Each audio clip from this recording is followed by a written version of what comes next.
মই ভাবোঁ সাংসদ পুঁজিটো হয় বন্ধ কৰি দিব লাগে আৰু নহ'লে 100 কোটি টকামানকৈ যদি বছৰেকীয়াকৈ দিয়াৰ ব্যৱস্থা কৰে তেতিয়াহ'লে হয়তো আমি কিছু মানে ৰাইজৰ আশা আকাংক্ষা পূৰণ কৰিব পাৰিম। One nation one ration card যদি হ'ব পাৰে, ওৱান নেশ্যন ওৱান টেক্স যদি হ'ব পাৰে, ওৱান নেশ্যন ওৱান কনষ্টিটিউশ্যন যদি হ'ব পাৰে, জম্মু কাশ্মীৰক যদি আমি আমাৰ এখন সংবিধানৰ তলত আনিব পাৰোঁ, দেশৰ কৃষি ক্ষেত্ৰক আমি কিয় আনিব নোৱাৰোঁ? নাই, সেইটো বিষয়টো শুদ্ধ এনালাইচিছ নহয়। -23 GDP এইটো শুদ্ধ এনালাইচিছ নহয়। সেইসকল বাংলাদেশীৰ স্বাৰ্থ সুৰক্ষা কৰিবৰ স্বাৰ্থত ইউটিউব জন্ম হ'ল। এওঁলোকৰ যিটো জন্ম বৃত্তান্ত, সেই জন্ম বৃত্তান্তটোৱেও আমাক বহু কথা সকীয়াই দিয়ে। এনেকৈ যদি আগ্ৰাসন চলি থাকে, প্ৰব্ৰজন চলি থাকে, তেনেহ'লে হয়তো 100 বছৰ পিছত কেৱল শিৱসাগৰ, যোৰহাট, ডিব্ৰুগড়, শিৱসাগৰতহে অসমীয়া মানুহৰ অধিকাৰটো থাকিব।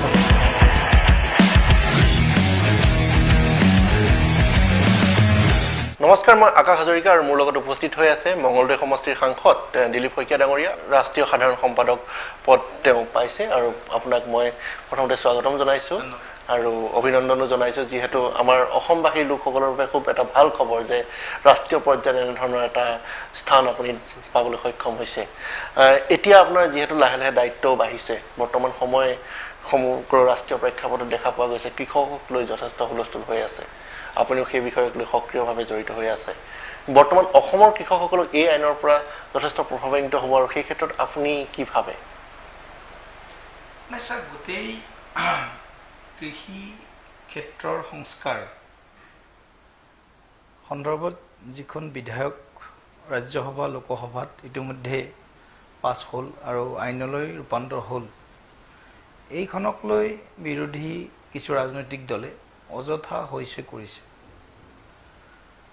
আমি সকলোৱে জানো যে দেশৰ মাননীয় প্ৰধানমন্ত্ৰী নৰেন্দ্ৰ মোদী ডাঙৰীয়াই দেশৰ কৃষকসকলক লৈ যি সপোন দেখিছে, কৃষকসকলৰ আমদানি বা তেওঁলোকৰ উপাৰ্জন দুগুণ কৰাৰ বাবে ইতিমধ্যে বিগত প্ৰায় 6 বছৰীয়া আমাৰ চৰকাৰৰ কাৰ্যকালত কৃষকসকলক শক্তিশালীভাৱে সবলীকৰণ কৰাৰ বাবে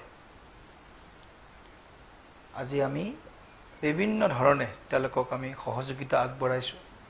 ইয়াক কৃষক সন্মান নিধিয়ে হওক বা বিভিন্ন ধৰণৰ সংস্কাৰমূলক যিবিলাক পদক্ষেপ, আজি আমি সকলোৱে জানো কৃষি বুলি ক'লে অসমত সাধাৰণতে ধাৰণা যে আমি ধান খেতি কৰা বা সৰিয়হ খেতি কৰা, কুঁহিয়াৰ খেতি কৰা, এওঁলোকে কৃষক। এতিয়া কৃষকৰ সংজ্ঞা, কৃষিৰ সংজ্ঞাত আজি বিভিন্ন এটা ডাঙৰ ৱাইডাৰ এংগুল, এটা বৃহৎ এটা কলেবৰ এটা মানে ইয়াক অন্তৰ্ভুক্ত কৰা হৈছে। গতিকে এটা ব্ৰডাৰ পাৰ্চপেক্টিভ যিটো কোৱা হয়। গতিকে এতিয়া এই কৃষিৰ আজি বাঁহ যিটো কওঁ, বাঁহটো কৃষি জাতীয় সামগ্ৰী হিচাপে অন্তৰ্ভুক্ত কৰা হৈছে। বাঁহৰ লগত মৎস্য উৎপাদন, ঠিক তেনেকৈ আপোনাৰ গাহৰি বা অন্য ধৰণৰ যিবিলাক আমাৰ মুৰ্গীৰ খেতিৰ পৰা আৰম্ভ কৰি, হাঁহ পাৰৰ পৰা আৰম্ভ কৰি, এইবিলাকো গোটেই সামগ্ৰিকভাৱে কৃষকসকলক মানে আমি বিভিন্ন ক্ষেত্ৰত তেওঁলোকক মানে সবল কৰাৰ কাৰণে, সবলীকৰণ কৰাৰ কাৰণে আমাৰ চৰকাৰে যথোপযুক্ত পদক্ষেপ ইতিমধ্যে লৈছে। আৰু এই বিলখনক লৈ আমি সকলোৱে জানো যে যিহেতু অসমত হয়তো গোটেই ইয়াৰ প্ৰভাৱটো আমি হয়তো এতিয়া একেবাৰে ভিজিবল হয়তো হোৱা নাই, কিন্তু কথাটো হ'ল কি, পাঞ্জাৱ, হাৰিয়ানা ইত্যাদি যিবিলাক কৃষি প্ৰধান ৰাজ্য বা আটাইতকৈ কৃষিকে প্ৰাধান্য দি যিবিলাক ৰাজ্য চলি আছে বা চহকী কৃষি ক্ষেত্ৰখনত, সেইবিলাক ৰাজ্যত ইয়াক লৈ পেলাই এটা বিভ্ৰান্তিৰ সৃষ্টি কৰা হৈছে।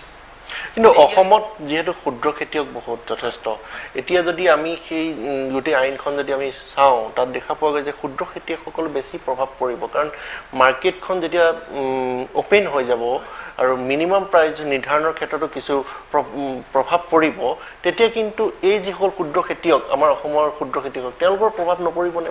নাই, এতিয়া কৃষকৰ কাৰণে ভালহে হৈছে। এই বিলখন অহাৰ পিছত কৃষকে তেওঁলোকৰ মানে যি মিনিমাম ছাপৰ্ট প্ৰাইচ, তেওঁলোকে বিৰোধীয়ে কি প্ৰচাৰ কৰিছে যে MSP উঠাই দিলে। এটা সম্পূৰ্ণ ভুৱা আৰু মিছা কথা এটা। MSP আগতো আছিল, বৰ্তমানো আছে, ভৱিষ্যতলৈও থাকিব। বৰঞ্চ যোৱা এবছৰ আগত MSPৰ ইয়াৰ পৰিমাণ বৃদ্ধি কৰি দিয়া হ'ল, মিনিমাম ছাপৰ্ট প্ৰাইচটো। কৃষকসকলে ইয়াৰ উৎপাদনৰ যাতে সঠিক উচিত মূল্য পায় সেই ব্যৱস্থা কৰা হ'ল আৰু পাঞ্জাৱ হাৰিয়ানা বিশেষকৈ মই যিবিলাক মণ্ডি এই মণ্ডি পলিটিক্স এইটো এটা যে আজি ধৰক অসমত 100 জন কৃষকে আলু উৎপাদন কৰিছে নলবাৰীৰ 100 জন কৃষকে আলু উৎপাদন কৰিছে যে দিলীপ শইকীয়াৰ মণ্ডিতে বিক্ৰী কৰিব লাগিব দিলীপ শইকীয়াৰ মণ্ডিয়ে যি দাম দিব যদি 10 টকা দিয়ে 10 টকাত তেওঁলোকে আলুটো দি আহিব লাগিব এতিয়া এই আইনখনত এইখন সংশোধন কৰা হৈছে বলে নহয় দিলীপ শইকীয়া তাতো বিক্ৰী কৰিব পাৰে ৰঞ্জিত দাস ডাঙৰীয়া তাতো বিক্ৰী কৰিব পাৰে বা আন কোনোবা যদি কোনোবা মণ্ডি আছে তেনেকুৱা মণ্ডিত বিক্ৰী কৰিব পাৰে গতিকে কৃষকসকলক অপেন কৰি দিয়া হৈছে লিবাৰেল এটা গোটেই সিস্টেম যাতে কৃষকসকলে যতে বেছি দাম পায় তাতে তেওঁলোকে তেওঁলোকৰ উৎপাদন বিক্ৰী কৰিব পাৰে গতিকে এই কথাটো ওলোটাকে প্ৰচাৰ কৰিছে যে মণ্ডিত মানে উঠাই দিয়া হ'ল MSP উঠাই দিয়া হ'ল কিন্তু এইবিলাক সম্পূৰ্ণ ভুৱা কথা আমি আমাৰ চৰকাৰে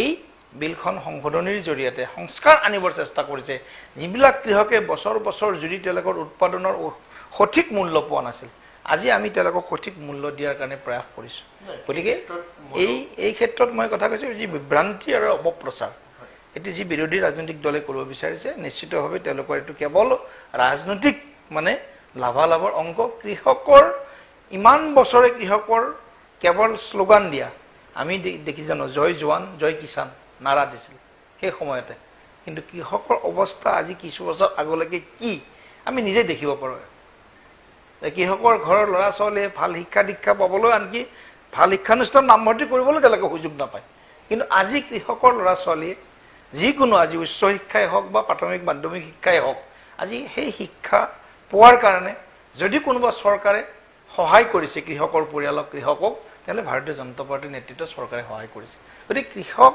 বুলি কোনো মানে তেনেকুৱা যে কৃষক সদায় যে পিছৰ শাৰীত বহিব লগা আছে সেই কৃষকক পিছৰ শাৰীৰ পৰা আগৰ শাৰীলৈ অনাৰ কাৰণে উত্তৰণৰ কাৰণে আমাৰ চৰকাৰে এই কৃষি সংশোধনী যি আইন বা কৃষি সংস্কাৰৰ যিখন আইন এই আইনখন এইবাৰ দুইখন মানে সদনত পাছ কৰি কৃষকসকলৰ সৰ্বাংগীন উন্নয়ন এটা সামগ্ৰিক বিকাশৰ ধাৰণাটো শক্তিশালী কৰিব বিচাৰিছে ইয়াত ওৱান নেশ্যন ওৱান মাৰ্কেটৰ যিটো কথা কোৱা হৈছে সেই ক্ষেত্ৰত কিন্তু একাংশই অভিযোগ উঠাইছে যে এয়া কেৱল মাত্ৰ একাংশ উদ্যোগপতি লোকসকলক তেওঁলোকৰ হাতত যাতে দেশৰ অৰ্থনীতিৰ জোৰটো যাতে দি দিব পৰা যায় তেনেধৰণৰ এক ষড়যন্ত্ৰ চলিছে প্ৰয়াস চলিছে এইবিলাকতো মানে বিভিন্ন ধৰণৰ এইবিলাক অপপ্ৰচাৰ বিভ্ৰান্তি বুলি মই কৈছো আৰম্ভণিতে এইটো ওৱান নেশ্যন ওৱান মাৰ্কেট এইটোতো কোনো বেয়া কথা নহয় one nation one ration card যদি হ'ব পাৰে ওৱান নেশ্যন ওৱান টেক্স যদি হ'ব পাৰে ওৱান নেশ্যন ওৱান কনষ্টিটিউশ্যন যদি হ'ব পাৰে জম্মু কাশ্মীৰক যদি আমি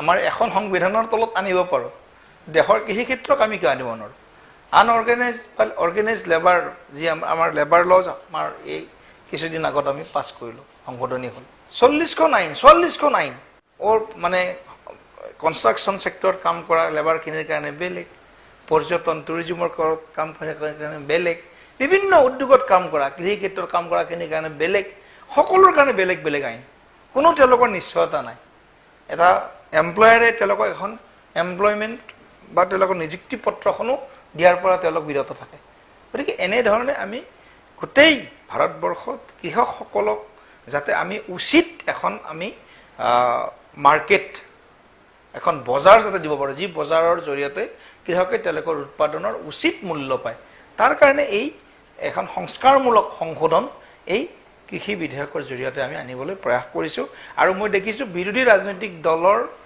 নেতা কৰ্মীখিনিক বাদ দি দেশৰ বাকি সকলো কৃষকে এই বিলখনক আদৰণি জনাইছে স্বাগতম জনাইছে গতিকে ইয়াত কোনো ধৰণৰ কোনো আমি ৰাজনীতি কৰিব বিচৰা নাই কৃষকক লৈ আমি আমাৰ ডাঙৰ সপোন আছে আমি যেটো কথা কওঁ যে আমি ভাৰতীয় জনতা পাৰ্টিয়ে কৈছো যে অন্তোদয়া মানে সমাজৰ আটাইতকৈ দুৰ্বল শ্ৰেণীৰ সেই লোকসকলৰ যিসকলে অন্তিম শাৰীত থাকে তেওঁলোকৰো যাতে বিকাশ আমি কৰিব পাৰো আৰু কৃষকসকল আমি সকলোৱে জানো আমাৰ দেশত সদায় উপেক্ষিত সদায় শোষিত তেওঁলোকক উপযুক্ত মৰ্যাদা তেওঁলোকৰ জীৱন ধাৰণৰ মানদণ্ড যাতে আমি আগবঢ়াই লৈ যাব পাৰো তাৰ কাৰণে আমাৰ ইয়া ক্ষুদ্ৰ আৰু প্ৰয়াস মই এতিয়া অৰ্থনৈতিক কিছু কথা লৈ আহিছো বহু ৰাজনৈতিক লগত জড়িত থকা ব্যক্তিৰ লগত যেতিয়া মই প্ৰশ্নসমূহ কৰিলো কিন্তু স্পষ্টভাৱে উত্তৰ নাপালো কিন্তু আশা কৰিছোঁ আপুনি স্পষ্টভাৱে উত্তৰসমূহ দিব 70 বছৰৰ কথা আপোনালোকে কয় 70 বছৰৰ তুলনাত আজি সবতকৈ GDP ল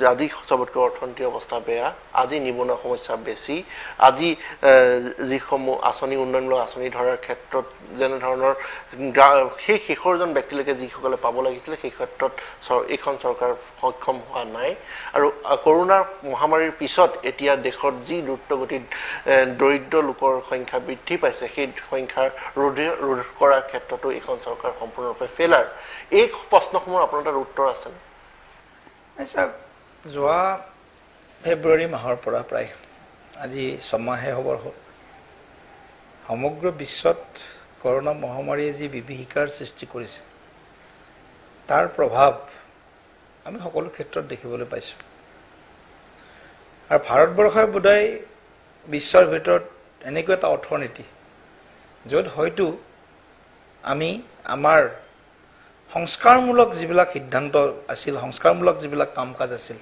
সেই কাম কাজৰ ফলত বা পৰিণতিত আজি আমি হয়তো জিডিপিৰ ক্ষেত্ৰত কিছু আমি পিছ পৰিছোঁ এইটো অপ্ৰিয় সত্য কথা কিন্তু আমাৰ দেশৰ অৰ্থনীতি ৰাজহাড় আমি মানে ঠিক কৰি ৰাখিছোঁ আজি যদি আমি গোটেই বিশ্বৰ বিভিন্ন ৰাষ্ট্ৰৰ ফালে যদি আপুনি চাই যে সকলোতে মন্দাৱস্থা কিন্তু ভাৰতবৰ্ষৰ সুদূৰ প্ৰসাৰী দৃষ্টিভংগী থকা দেশৰ প্ৰধানমন্ত্ৰী মোদী ডাঙৰীয়াৰ নেতৃত্বত আজি দেশৰ অৰ্থনৈতিক আমি ভাঙি পৰিব দিয়া নাই দেশৰ অৰ্থনৈতিক আমি এটা অৱস্থাত ধৰি ৰাখিবলৈ আমি সক্ষম হৈছোঁ কিন্তু বাকি অন্য যদি বিশ্বৰ বিভিন্ন দেশ উন্নত ৰাষ্ট্ৰবিলাকৰ ফালেও যদি চোৱা যায় তেতিয়া আমি দেখা পাম এটা মন্দাৱস্থাই গোটেই বিশ্বক গ্ৰাস কৰিছে তথাপিও এই সময়ত আজি ভাৰতবৰ্ষক আজি সকলো ক্ষেত্ৰত আজি যদি আগবঢ়াই লৈ যোৱাৰ কাৰণে বা যি আমাৰ সুদূৰ প্ৰসাৰী আমাৰ অৰ্থনৈতিক আমাৰ যিবিলাক সংস্কাৰমুখী নীতি এই নীতিবিলাক যদি আমি নললোহেঁতেন হয়তো আজি ভাৰতবৰ্ষও তেনেকুৱা ধৰণৰ পৰিস্থিতিৰ সন্মুখীন হ'লহেঁতেন এতিয়া এইখন চৰকাৰে এপতকৈ বস্তু বেচিব লৈছে এয়াৰপোৰ্ট বেচিব লৈছে ৰেলৱে বেচিব লৈছে সকলো বস্তুৱে বেচিব লৈছে বেংকসমূহ এতিয়া একত্ৰিতকৰণ কৰিব ধৰিছে সকলো ক্ষেত্ৰতে এই বেছি এনেধৰণে আকৌ জিডিপি নতুনকৈ ওপৰলৈ নিয়াৰ পৰিকল্পনা আছে নেকি নাই চাওক এতিয়া যুগানুকূল বুলি যিটো শব্দ আছে আজি দেশৰ বিশ্বৰ পৰিৱৰ্তিত পৰিস্থিতিত আমি সকলোৱে জানো যে PPP mode public private partnership এই পিপিপি মোডটো আজি গোটেই বিশ্বৰ সকলো মানুহ সমাজে আদৰি লৈছে অৰ্থনৈতিক ক্ষেত্ৰৰ পৰা আৰম্ভ কৰি সকলো ক্ষেত্ৰত গতিকে আজি আমাক ভাল সেৱা লাগে ভাল সাৰ্ভিস লাগে আজি আপুনি যদি হোটেল এখনত যায় 2 টকা বেছিকৈ দাম দি হলেও ভালকৈ আপুনি ভাত সাজ খাব বিচাৰে বা আপনি যদি ৰেলত ভ্ৰমণ কৰিব ইচ্ছা কৰে বা অন্য ধৰণে যদি আপনি যাত্ৰা কৰিব বিচাৰে তা আপনি ফাৰ্স্ট কোৱালিটি কন্টেন্টটো বিচাৰে ভাল সেৱাটো বিচাৰে গতিকে ভাল সেৱা বিচাৰতে যে আমি দেখিছো চৰকাৰৰ যিমান উদ্যোগ আছিল আজি আমাৰ দিনতে কোনো এটা উদ্যোগ বন্ধ হোৱা নাই যি উদ্যোগ চৰকাৰ কংগ্ৰেছৰ চৰকাৰৰ দিনত যিবিলাক উদ্যোগ প্ৰতিষ্ঠা কৰিছিল সেইবিলাকৰ মিসমেনেজমেন্টে হওক বা অন্য ধৰণৰ দূৰদৃষ্টি অভাৱৰ কাৰণে হওক আজি সকলো উদ্যোগ বেছিভাগ উদ্যোগ তেওঁলোকৰ দিনতেই বন্ধ হৈ গ'ল বহুতে কৈছে কাগজ কল আমাৰ অশোক পেপাৰ মিল পঞ্চগ্ৰাম আৰু আমাৰ জাগিৰোড পেপাৰ মিল এই দুটাক আমি উদ্ধাৰ কৰিব লাগে আজি প্ৰায় 3000 কোটি টকাৰ লাইবিলিটিজ কোনে আমাক দিছে কংগ্ৰেছৰ দিনতে 3000 কোটি টকাৰ লাইবিলিটিজ আমাক দি থৈ গৈছে আমাৰ প্ৰয়াস আছে এই মিল দুটাক আমি পুনৰুজ্জীৱিত কৰিব লাগে কিন্তু কথাটো হল 3000 কোটি টকা দিয়াৰ পিছতো এই মিল দুটাত যদি আমি প্ৰপাৰ মেনেজমেন্ট যদি আমি কৰিব নোৱাৰো তেতিয়া হলে কিন্তু মিল দুটা আকৌ তেনেকৈ খুললেও আকৌ হয়তো তেনেকৈ বন্ধ হোৱাৰ উপক্ৰম হ'ব গতিকে কথাটো হল যে আমাৰ দিনত আমি আমাৰ ঔদ্যোগিক নীতি কক অৰ্থনৈতিক নীতি কক আমাৰ দিনত যি ধৰণে গোটে সামগ্ৰিকভাৱে অৰ্থনৈতিক যিটো আমাৰ বিশ্বৰ যিটো অৰ্থনৈতিক অৱস্থা সেই অৱস্থাৰ তুলনাত আজি ভাৰতবৰ্ষ যথেষ্টখিনি আজি এডভান্টেজ পজিশ্যন নাই, কিন্তু আপুনি বিশ্বৰ ডেভেলপিং কাণ্ট্ৰিখিনিৰ লগত যদি তুলনা কৰে তেতিয়া কিন্তু -23 সকলোতকৈ লাষ্টত শেষত আছে। সেইটো বিষয়লৈ এৰিছোঁ। নাই, সেইটো বিষয়টো শুদ্ধ এনালাইচিছ নহয়, এইটো আপোনালোকক একদম ক্লিয়াৰ কৰি দিছোঁ। -23 GDP এইটো শুদ্ধ এনালাইচিছ নহয়। ভাৰতবৰ্ষ আমাৰ যিটো আজিৰ কথাটো হ'ল কি, আজি 70 বছৰৰ কেঞ্চাৰ ঘাঁ, 70 বছৰ আমাক কোমা কৰি থৈ দিছে। 70 বছৰৰ কেঞ্চাৰ ঘাঁ, সেই যিটো কেঁচা ঘাঁৰ দাগটো যদি নাইকিয়া কৰিব লগা হয়, নিশ্চিতভাৱে ইয়াক এনেকুৱা ষ্ট্ৰং এণ্টিবায়'টিক দিব লাগিব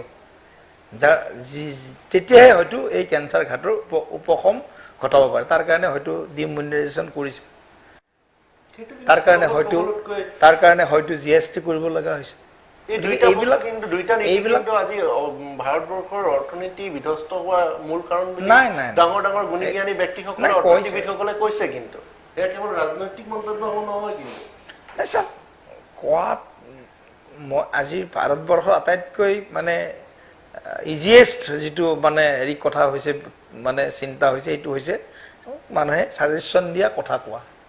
কিন্তু কথা কোৱা, ছাজেশ্যন দিয়া আৰু কাম কৰি দেখুওৱা, কথনি আৰু কৰ্ণী বুলি হিন্দীত শব্দ আছে, কোৱা আৰু কৰা, এই দুটাৰ মাজত পাৰ্থক্যবিলাক আমি উপলব্ধি হয়। গৰিবী হাটাওৰ শ্লোগান 50 দশকৰ পৰা দি আছিলে। 37% 2014লৈকে BPL ফেমিলি থাকি গ'ল। গৰিবী হাটাওটো কেৱল শ্লোগান নহয়, তাৰ কাৰণে এটা দৃঢ় ইচ্ছা শক্তি লাগিব। তাৰ কাৰণে চিষ্টেমিক এটা ব্যৱস্থাগত পৰিৱৰ্তন লাগিব। আজি হাজাৰ হাজাৰ লাখ লাখ মানুহে চৰকাৰৰ আঁচনিৰ লাভ পাইছে। ৰন্ধন গেছৰ উজ্জ্বলা যোজনাৰ পৰা আৰম্ভ কৰি প্ৰধানমন্ত্ৰী কৃষি সন্মান নিধিলৈকে আজি মহিলা, যুৱ, কৃষক সকলোৱে, সকলো স্তৰৰ ৰাইজক আজি আমাৰ আঁচনিয়ে স্পৰ্শ কৰিছে। এনেকুৱা বোধহয় এটা পৰিয়াল নোলাব ভাৰতবৰ্ষত বা অসমত, মই কৈছোঁ 68 লাখ পৰিয়াল, এনেকুৱা বোধহয় পৰিয়াল নোলাব, কম ওলাব, হয়তো ওলালেও 2-4টা ওলাব, য'ত নেকি চৰকাৰৰ বিভিন্ন জনকল্যাণমুখী আঁচনিৰ তেওঁলোকে অংশীদাৰ হোৱা নাই। কোনোবাই যদি গেছ পাইছে, কোনোবাই হয়তো বিনামূলীয়া এডমিশ্যন পাইছে। কৈ থকা হৈছে বাৰু, তাৰ মাজতো কিছু সংখ্যক হৈছে, মই এইটো ডিনাই নকৰোঁ। কিন্তু এতিয়া দেখা পোৱা গৈছে আপুনি নিজে এজন সাংসদ, আপোনাৰ পুঁজিটো ৰখাই থৈ দিয়া হৈছে। নাই, এইটো এটা, এই বৰ্তমান সময়ত আমাৰ 800জন সাংসদ আছেতো, 800জন সাংসদৰ যিহেতু সেই সময়ত আমাৰ গোটেই অৰ্থনৈতিকভাৱে সকলোকে ক'লে যে নহয়, এতিয়া সাংসদ পুঁজিটো আমি আমাৰ মেডিকেল বা এই পাৰপজত আমি ব্যৱহাৰ কৰিম। গতিকে সেইটো কাৰণে সামগ্ৰিকভাৱে গোটেই কৰোণা মহামাৰীৰ এই সময়খিনিত আমাক ক'লে যে ঠিক আছে, উন্নয়নৰ কামটো এটা কণ্টিনিউৱাছ প্ৰচেছ চলি থাকিব, কিন্তু প্ৰথম মানুহ বাচিব লাগে, মানুহ জীয়াব লাগে, জীয়াই থাকিব লাগে। প্ৰতিজন সাংসদৰ গোটেই সমষ্টিটোৰ প্ৰতি দায়িত্ব থাকে। কাইলৈ যদি কোনোবা এজনে কিবা এটা সাহায্য আপোনাৰ ওচৰত বিচাৰি, চিকিৎসাৰ বাবেই হওক বা এম্বুলেঞ্চ এখনেই হওক, তেতিয়া কিন্তু আপুনি মুখৰ মাত নোহোৱা হ'ব। সেইটো এটা বিষয়ক লৈ যথেষ্ট প্ৰশ্ন উঠিছে। মোৰ হিচাপততো সম্পূৰ্ণ বন্ধ কৰি দিব লাগে, সাংসদ পুঁজি বন্ধ কৰি দিব লাগে। সাংসদ পুঁজিয়ে 18 লাখ বা 20 লাখ ভোটাৰক সন্তুষ্ট কৰিব নোৱাৰে। 1500ৰ পৰা 2000 গাঁও আছে এটা এটা সমষ্টিত, বেছিও আছে, ক'ৰবাত 3000লৈকে গাঁও আছে। 3000 গাঁৱত যদি আপুনি এখন গাঁৱত শ্ৰীমন্ত শংকৰদেৱৰ নামঘৰৰ পৰা লক্ষী, শিৱ, কালী মন্দিৰৰ পৰা আৰম্ভ কৰি লাইব্ৰেৰী, ক্লাবৰ পৰা আৰম্ভ, এখন গাঁৱত 4-5টাকৈ অনুষ্ঠান মিনিমাম। গতিকে এটা চুবুৰীয়ে পালে আনটো চুবুৰীয়ে নাপায়, ইটো ক্লাবে পালে সিটো ক্লাবে নাপায়, দুৰ্গা মন্দিৰে পালে শিৱ মন্দিৰে নাপায়। এই যিটো গোটেই পৰিক্ৰমাটো, এইটোৱে কাকো মানে সন্তুষ্ট কৰিব নোৱাৰে। 100জনৰ হয়তো 10জন বা 15জনক সন্তুষ্ট কৰিব পাৰে, 90-95জনক সন্তুষ্ট কৰিব নোৱাৰে। মই সাংসদ পুঁজিটো হয় সম্পূৰ্ণ বন্ধ কৰি দিয়ক, নহয় সাংসদসকলক মানে বছৰি 100 কোটিমান টকাকৈ দিয়াৰ ব্যৱস্থা কৰক। তেতিয়াহ'লে আমি 5 কোটি টকাৰে কোনো সাংসদে কাকো সন্তুষ্ট কৰিব নোৱাৰে। এইটো আমি এই 2টা বছৰ কমচে কম আমি শান্তিত আছোঁ। SI পৰীক্ষা হ'ল, SI পৰীক্ষাত এক বৃহৎ কেলেংকাৰী পোহৰলৈ আহিল। তাত বিজেপি, RSS আৰু মুখ্যমন্ত্ৰীৰ কাৰ্যালয়ৰ নাম সাঙুৰ খাইছে। এই ক্ষেত্ৰত যিহেতু আপুনি ৰাজ্যিক নেতৃত্বত বহুদিন আছিলে, এই ক্ষেত্ৰত আপোনাৰ কি মন্তব্য হ'ব? ছাৰ, আমি ব্যক্তিগতভাৱেও আৰু দলীয়ভাৱেও আমি যিকোনো দুৰ্নীতি, যিকোনো ভ্ৰষ্টাচাৰৰ বিৰোধী।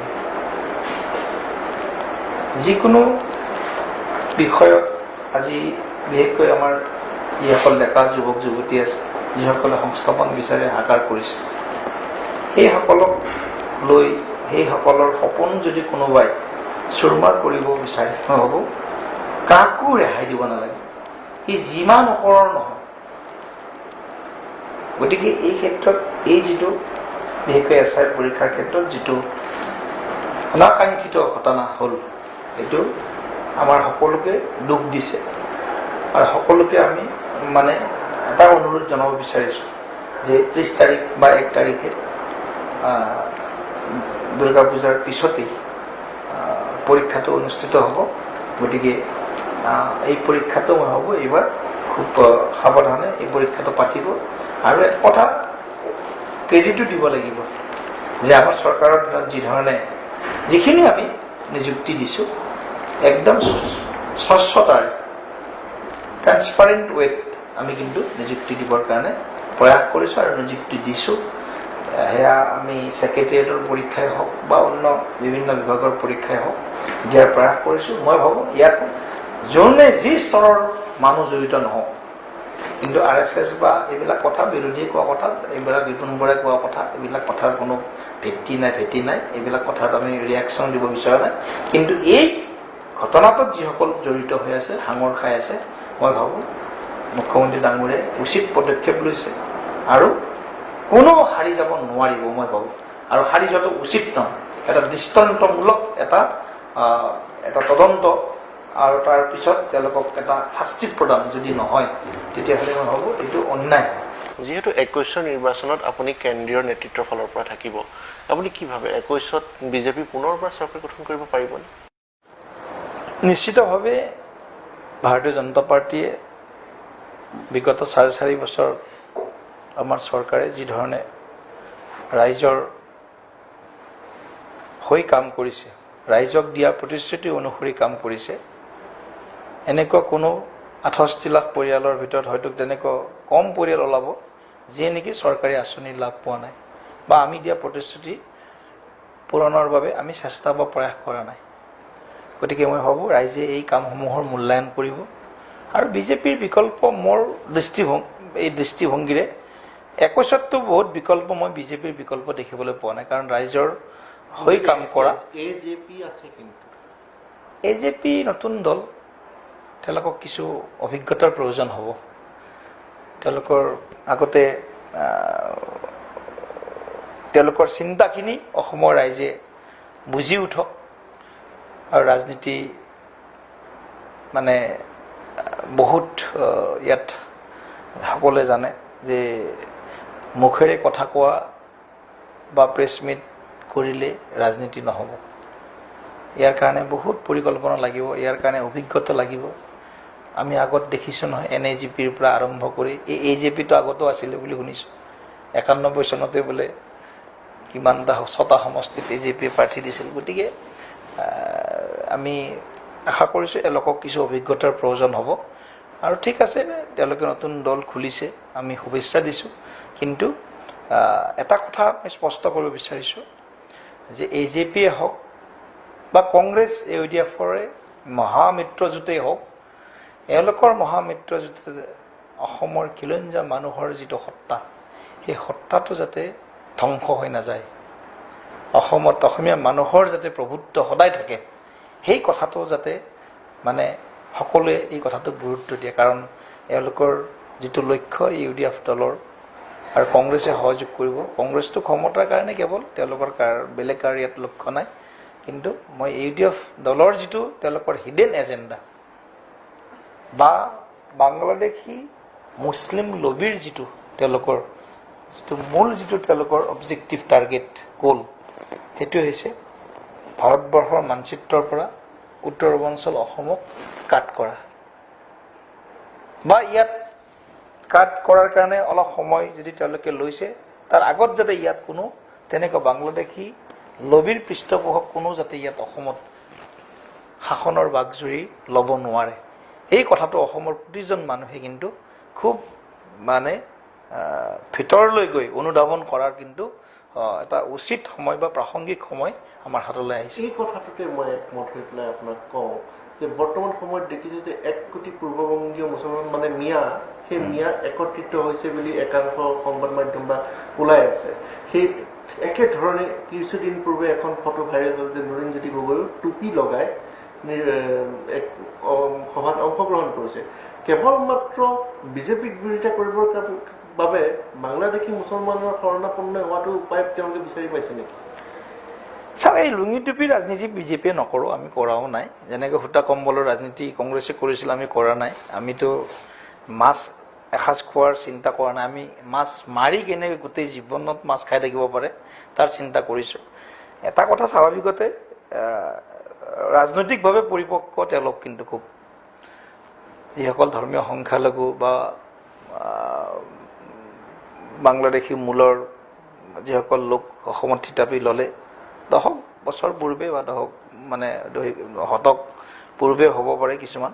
গতিকে এইসকলৰ মানে আমি এওঁলোকক হেৰি কৰা নাই। কিন্তু আমাৰ খিলঞ্জীয়া যিখিনি মানুহ আছোঁ, ইয়াত কোনো ধৰ্মৰ কথা নাহে। হিন্দুৱে হওক, মুছলমানে হওক, খ্ৰীষ্টিয়ানে হওক, এই খিলঞ্জীয়া মানুহখিনিয়ে কিন্তু এইবাৰ একত্ৰিত হ'ব লাগিব। কাৰণ হাইদৰ হুছেইনকো কিন্তু আমি কেণ্ডিডেট কৰিছিলোঁ ৰাজ্যসভাত, আৰু হাইদৰ হুছেইনকো কিন্তু পৰাস্ত কৰিছিল UDFৰ 2জনকৈ MLA এবষ্টেইন কৰিছিল ভোটৰ পৰা। গতিকে খিলঞ্জীয়া মানুহৰ প্ৰতি তেওঁলোকৰ কিমান দায়বদ্ধতা আছে এইটো পূৰ্বতেও প্ৰমাণিত হৈছে। আৰু এওঁলোকৰ যিটো জন্ম বৃত্তান্ত, সেই জন্ম বৃত্তান্তটোৱেও আমাক বহু কথা সকীয়াই দিয়ে। IMDT আইন বাতিলৰ বিৰুদ্ধাচৰণ কৰিবলৈ গৈ সেইসকল বাংলাদেশীৰ স্বাৰ্থ সুৰক্ষা কৰিবৰ স্বাৰ্থত ইয়াত যেনেকৈ UDF জন্ম হ'ল, ঠিক তেনেকৈ অসম আন্দোলনৰ সময়ত কংগ্ৰেছৰ ছত্ৰছায়াত আছুক প্ৰতিষ্ঠিত কৰাৰ ছাত্ৰত আমচুৰ জন্ম হ'ল। গতিকে আমচুৰ জন্ম, UDFৰ জন্ম, এইবিলাক গোটেই কথাবিলাক আমি এতিয়া চিন্তা কৰোঁ। কাৰণ আমি এতিয়া মই সদনতো কৈছোঁ, এতিয়া 82টা সমষ্টিত অসমৰ মুছলিম জনসংখ্যা, ইয়াত খিলঞ্জীয়াসকলক আমি বাদ দিলেও প্ৰায় হয়তো 60-65টা সমষ্টিত 20,000তকৈ অধিক ভোটাৰ মুছলিম, ৰিলিজিয়াছ মুছলিমৰ। গতিকে ইয়াত খিলঞ্জীয়া মানুহখিনিক বাৰু বাদ দিলোঁ আমি। কিন্তু এই ধৰণৰ যিটো ট্ৰেণ্ড, এই ট্ৰেণ্ডটো কিন্তু এই যিটো ডেম'গ্ৰাফিক যিটো আমি কওঁ ইনভেশ্যন, যিটো IMDT আইন বাতিল কৰাৰ সময়ত সুপ্ৰিম কোৰ্টে অবজাৰ্ভ কৰিছে, বা আমাৰ অসমৰ ৰাজ্যপাল যেতিয়া জেনেৰেল SK সিনহাও তেওঁৰ প্ৰতিবেদনত গোটেই কথাখিনি উল্লেখ কৰিছিল, বা 1939ত ব্ৰিটিছ আপাৰ আছামত লৈ যিটো তেওঁ ভৱিষ্যবাণী কৰিছিল যে এনেকৈ যদি আগ্ৰাসন চলি থাকে, প্ৰব্ৰজন চলি থাকে, তেনেহ'লে হয়তো 100 বছৰ পিছত কেৱল শিৱসাগৰ, যোৰহাট, ডিব্ৰুগড়, শিৱসাগৰতহে অসমীয়া মানুহৰ অধিকাৰটো থাকিব। গতিকে এই কথাবিলাক অসমৰ নিশ্চয় বুজি পাইছে। আৰু এতিয়া এই আন্দোলন কৰি, ৰাজপথ আন্দোলন কৰি ৰাজ্যৰ আগবঢ়াই লৈ যাব নোৱাৰে। আন্দোলনৰ শব্দটোৰ পৰা মই কওঁ যে এতিয়া দেখিলো কাৰ আগতে বহু দল সংগঠনে আন্দোলন কৰিলে, প্ৰতিবাদ কৰিলে, কাম মানুহ নামানো, এনেধৰণৰ বহু কথা। কাম মনা পক্ষেও ৰাজনৈতিক দল ঘোষণা কৰিলে, কাম নমনাসকলেও ৰাজনৈতিক দল ঘোষণা কৰিলে। কাখন কেৱল ৰাজনৈতিক দল গঠন কৰাৰ পূৰ্বৰ আখৰা আছিল বুলি ভাবে নেকি? কি ভাবে এই লোকসকল? যিকোনো এটা ইছ্যুৰ বিৰুদ্ধে মাত মতাৰ আগতে গোটেই কথাখিনি ভিতৰলৈ গৈ অধ্যয়ন কৰাটো প্ৰয়োজন। আমিও অলপ ইমোচনেল আছিলোঁ। আজি সঁচা কথা ক'ব গৈছোঁ, যেতিয়া আমি নামনি সোৱণশিৰিত যিটো প্ৰজেক্ট আমি কৰাৰ সেই সময়ত আমিও বিৰোধিতা কৰিছিলোঁ। তেতিয়াও হয়তো আমি অকণমান অসমৰ ৰাইজৰ লগত ইমোচনেলি আমি জড়িত হোৱাৰ কাৰণে এই প্ৰয়াস কৰিছিলোঁ। কিন্তু আমি দেখিলোঁ যে অভিজ্ঞতাইতো মানুহক শিকায়, দেখি শিকে, ঠেকি শিকে। গতিকে আমি দেখিও শিকিলোঁ, ঠেকিও শিকিছোঁ। গতিকে ইমোচনেল পলিটিক্সটো, ইমোচনেলি কাৰোবাক হয়তো কিছুদিনলৈকে তেওঁলোকক আমি মহাচন্ন কৰি ৰাখিব পাৰিম, কিন্তু দীৰ্ঘদিনলৈ ৰাখিব নোৱাৰোঁ। মানুহে বুজি পাইছে ক'ত গ'ল 1,90,00,000 বাংলাদেশী, এজনতো নাই।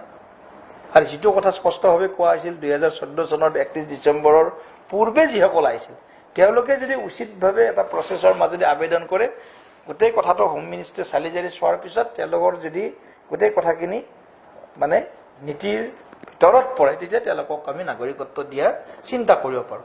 গতিকে এনেধৰণে এটা মানে পৰিৱেশ বনাই দিয়া হ'ল যেন বাংলাদেশ ভাৰতৰ সীমাত অসমৰ সীমাত তেওঁলোকে যেন তালি টোপোলালৈ ৰখি আছে, আইনখন পাছ হোৱাৰ লগে লগে তাৰমানে এওঁলোক লাখে লাখে ইয়াত সোমাই যাব।